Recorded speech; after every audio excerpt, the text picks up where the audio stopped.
High, সবাই কেমন আছেন? আমরা আগের পর্বে আপনাদেরকে দেখিয়েছি কীভাবে কোম্পানির যে ইনফরমেশনগুলো থাকে সেগুলোকে এন্ট্রি করা, এগুলো কাজগুলো অনলাইনে প্রচুর পরিমাণে থাকে এবং fiverr.com সেগুলো করছে, অনেকে আর্ন করতেছে। তা আজকে আপনাদেরকে দেখাবো পিডিএফ টু টেক্সট। এই ধরনের কাজগুলো কিন্তু আমরা খুব সহজতর করতে পারি। পিডিএফ টু টেক্সট আসলে এগুলো কেমন বা এগুলো কাজগুলো কী, আপনাকে যদি আমি হয়তো এর আগের ভিডিওতে আপনাদের দেখিয়েছিলাম। আচ্ছা, আমি যদি ফাইবারে যাই, আপনাদেরকে একটু প্র্যাকটিক্যালি দেখাই, তাহলে বুঝতে সুবিধা হবে। আচ্ছা, ফাইবারে যাই, আমরা এটা বন্ধ করে দিই। আচ্ছা, এখানে আমরা যেহেতু আপনাদেরকে বলেছি পিডিএফ টু টেক্সট, আমরা পিডিএফ টু টেক্সটটা কি দেখুন, পিডিএফ টু টেক্সট, ঠিক আছে, লিখে আমরা এখন কোথায় সার্চ করছি। সার্চ করার পরে দেখুন, আচ্ছা আবার লিখি পিডিএফ টু টেক্সট। এগুলো ডাটা এন্ট্রিগুলো কিন্তু এগুলো কিন্তু প্রচুর পরিমাণে পাওয়া যায়। আচ্ছা, জাস্ট খালি পিডিএফ টু লিখি, সরি, পিডিএফ লিখে আমরা সার্চ করি।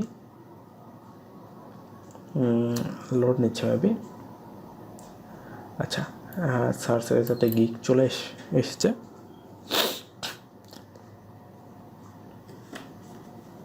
তা এখান থেকে যেটা হবে, আমরা পিডিএফ টু ডক মানে আপনার যে মাইক্রোসফট অফিস ফাইলটা আছে, তারপরে JPG, PDF two JPG, PDF two PNG, XPS তো পিডিএফ, মানে এই ধরনের কনভার্টারগুলো আপনি করতে পারেন। মানে যে কোনো ফাইল থেকে পিডিএফ ফাইল করা, বাইরে এই ধরনের কাজগুলো দিয়ে থাকে। তারপর আপনাকে পিডিএফ টু ডক এবং টেক্সট, এই কাজগুলো কিন্তু সবচেয়ে বেশি হয়ে থাকে। দেখুন, ইনি যেটা কাজ করে সেটা হলো কি, দেখুন আমরা যদি যাই, দেখেন পিডিএফ টু ফটোশপ, এগুলো কিন্তু কাজগুলো করছে পিডিএফ, ঠিক আছে, এগুলো কাজগুলো হয়। আই উইল টু দেখুন লিড ডিজাইনের কাজ করে পিডিএফ লিড। তারপর এই ধরনের কাজগুলো কিন্তু আপনি খুব সহজে করতে পারেন এবং এইগুলোর মাধ্যমে আপনি খুব সহজে, আমরা যেটা ডাটা এন্ট্রি এর আগের ভিডিওতে দেখিয়েছিলাম, সেটা এই ধরনের কাজগুলো করা যায়। পিডিএফ টু কম্পোজার, এই কাজগুলো কিন্তু করা যায়। আরেকটা কাজ আছে, সেটা হলো জেপিজি টু পিএনজি, এই ধরনের কাজগুলো কিন্তু থাকে। দেখুন ডাটা এন্ট্রির ভিতরে ওই কাজটা পড়ে, জেপিজি টু পিএনজি লিখে সার্চ করেন। মানে আপনাকে এরকম বায়ার যেটা হবে, অনেকগুলো পিকচার দেয়, ধরুন 2, 4, 5, 10,000 পিকচার দেবে। পিকচারগুলোকে জেপিজি থেকে পিএনজি করতে হবে বা পিএনজি থেকে জেপিজি করতে হবে। এখন সত্যি যদি পিএনজি থেকে জেপিজি করতে দেয়, তাহলে কি করব? তাহলে আপনি গুগলে যাবেন, যাওয়ার পর লিখবেন পিএনজি টু জেপিজি। এটাকে অনলাইনে করতে পারি, আবার কিসে করতে পারি, আবার অফলাইনে করতে পারবো। অফলাইনে করতে হয় কীভাবে, আপনাকে সেটাও আমি দেখিয়ে দিচ্ছি। আচ্ছা, দেখুন পিএনজি টু জেপিজি, তারপরে আমরা বাইরের যদি বলে জেপিজি থেকে পিএনজি করতে হবে, তাও করতে পারবো। আমরা পিএনজি থেকে জেপিজিতে কনভার্ট করতে হবে, তাও পারবো। তাহলে আমরা সবই পারতেছি, তাই তো? এগুলো শুধু জাস্ট টুলের খেলা, অতদিন ধরে জানতেন না কীভাবে কী করা যায়। তা দেখুন, ডাটা এন্ট্রির মধ্যে বেশ ভ্যারাইটিস, অনেক রকমের টুল দিয়ে আমাদের কাজগুলো করতে হয়, অনেক টাইপের কাজগুলো আছে। আপনারা খুব ইজি কাজগুলো এগুলো চাইলে আপনারা করতে পারেন। তা এখানে আরেকটা আছে পিএনজি টু জেপিজি, দেখুন।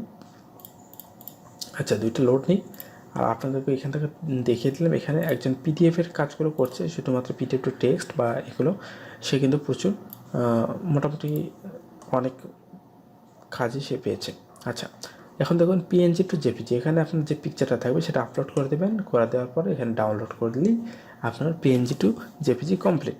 আবার ঠিক সেম জেপিজি এখান থেকে আপলোড করে আপনি ওটাকে করতে পারেন। এটা হলো অনলাইন টুলের মাধ্যমে, সেটা হলো jpg2png.com, png2jpg.com, আলাদা আমরা কাজগুলো করতে পারছি। পিডিএফ টু টেক্সট আমরা দেখিয়ে দিলাম, ডক দেখিয়ে দিলাম, PDF to Excel, Excel to PDF, এই ধরনের কাজগুলো আমরা করতে পারি। তারপরে যে পিকচারের ক্ষেত্রে এটা একটা ডাটা এন্ট্রি, এটাও আমরা করে দিতে পারি। আবার আপনাদেরকে এখন যেটা দেখাবো সেটা হলো, আচ্ছা আমরা যখন চলে যাব পিএনজি, কোনো একটা পিএনজি ফাইল, আমরা পিএনজি আমরা কোনো একটা ফাইল নিয়ে নিই, পিএনজি লিখে সার্চ করি। আচ্ছা, ছবিতে ক্লিক করি। ছবিতে ক্লিক করার পরে সাউসলি ধরুন এইটাই, এটার ফরম্যাটটা কি আমাদের সেটা দেখতে হবে। নর্মাল, আচ্ছা আচ্ছা, এটা আমরা কত, আচ্ছা এটা আমরা এখন নিয়ে নিই। এটা আসলে যে পিএনজি কি না সেটা এখন চেক করব কীভাবে, তাই না? আচ্ছা, সেভ অ্যাজ থেকে ডেস্কটপ কপি করে নিয়ে নিই। আচ্ছা, এখন দেখুন রিনেমটা আমরা একটা দিয়ে দিই। আচ্ছা, এই যে একটা পিকচার, এই পিকচারটা এখন কী ফরম্যাটে আছে আমরা এখন বুঝবো কীভাবে। যে কোনো পিকচার আপনারা এখন থেকে বুঝতে পারবেন খুব সহজে। জাস্ট রাইট বাটন ক্লিক করার পর প্রপার্টিসে চলে যাবেন, যাওয়ার পরে ডিটেলসে চলে যাবেন। ডিটেলসে চলে আচ্ছা, জেনারেলে থাকার কথা। আচ্ছা, এই দেখুন টাইপ টু ফাইল জেপিজি। তাহলে এই যে জেপিজি ফাইল যদি আমাদের বায়ার বলে পিএনজি করো, সেটা আমরা করব কীভাবে? আমরা টুলটা ইউজ করতে পারি জেপিজি। দেখুন জেপিজি টু পিএনজি।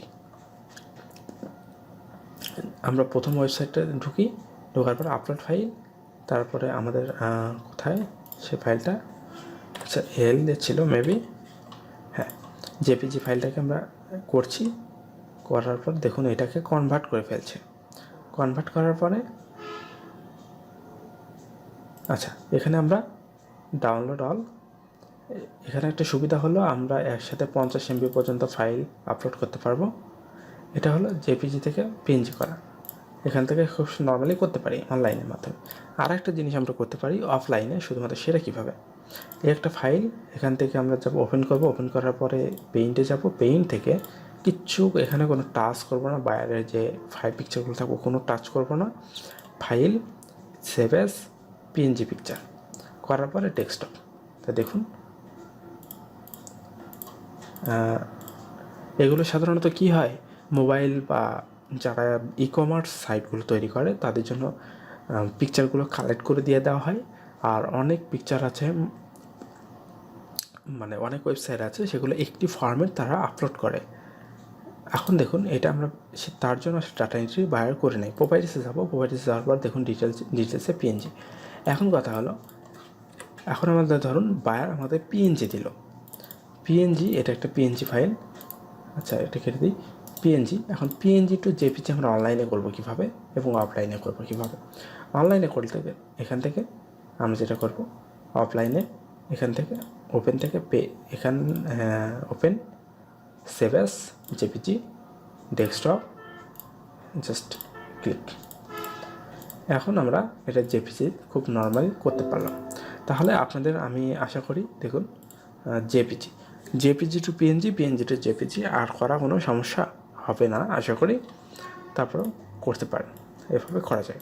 আচ্ছা, এই ছিল আমার আজকের ভিডিও। আমি আজকে পার্ট 2তে শুধুমাত্র পিকচার নিয়ে কথা বলেছি, কারণ এই ধরনের কাজগুলো ই কমার্স যারা সাইট তৈরি করে তারা একটি ফর্মেট তারা ব্যবহার করে, পিএনজি ফাইল বা জেপিজি ফাইল। সেক্ষেত্রে আপনার এই কাজগুলো কিন্তু প্রচুর পরিমাণে পাওয়া যায়।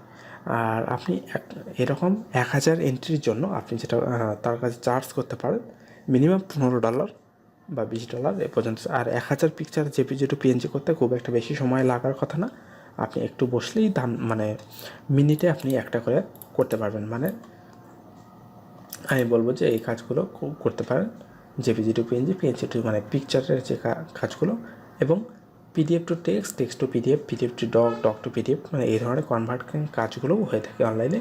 তা আপনাদেরকে সম্পূর্ণটাই বুঝিয়ে দেওয়ার চেষ্টা করলাম। ভিডিওটি কেমন ছিল অবশ্যই কমেন্ট করে জানাবেন। ধন্যবাদ সবাইকে।